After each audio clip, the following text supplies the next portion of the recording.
So what did the colonists wear to the Boston Tea Party? I don't know, Don. T-shirts. Oh, got another one since it's 4th of July. What works on 4th of July?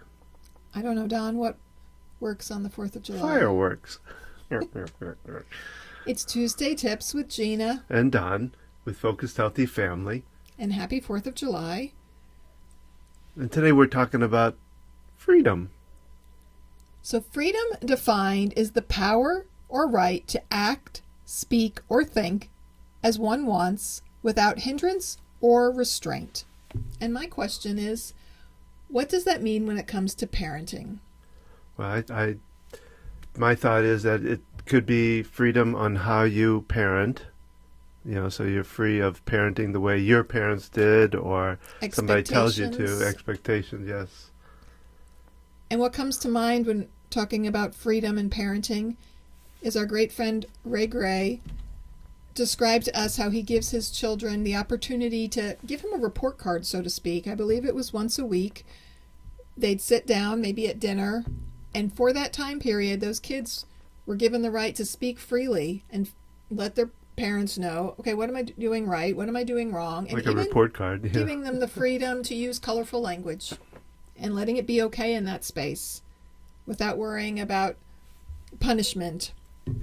Well, in a way, we've kind of done that too in giving our children the freedom to question. Yes, that's a big one. Well, and I think that comes with, and thinking about it is critical thinking. Giving children the freedom to be able to question, doubt, wonder about something. And like I said, it's always been a little tough for us because they question, and we didn't get a chance to do that as kids ourselves, but allowing them to do it allows them to make decisions on their own too. And giving them that freedom in the safe space of your home, around their family. Questioning, it's an important part of life. It's an important part of how we learn in education and how we process information. Well, and how we change too.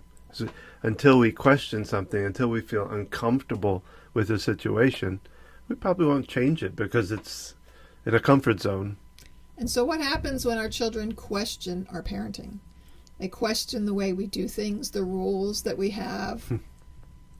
It's easy to take it personally, and in that moment it can feel disrespectful. Yeah. And yet if we can step back, no matter how we reacted in that moment, and say, okay, my child is questioning me. Let's have a discussion. And instead of lecturing them, put the question back to them. Well, why do you think we have these rules? Well, yeah, and teaching them too on how to communicate that question. That they're not coming at you angrily or whatever. Not that they can't, but and allowing them to be angry. Well, yeah.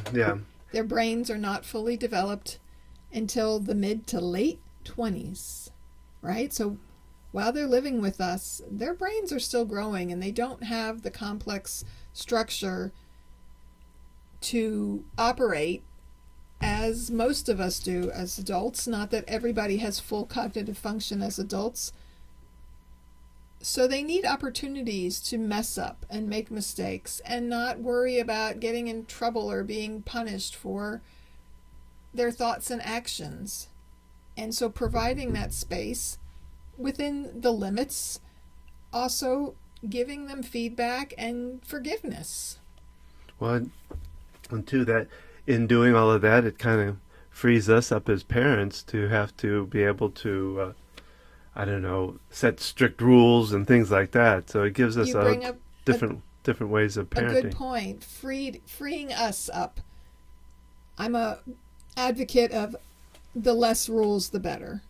Minimizing the rules that you have, and yet making clear what rules you do have. So the less rules we have to enforce, the more freedom we have to not be hovering over them constantly, and the more freedom they have to live.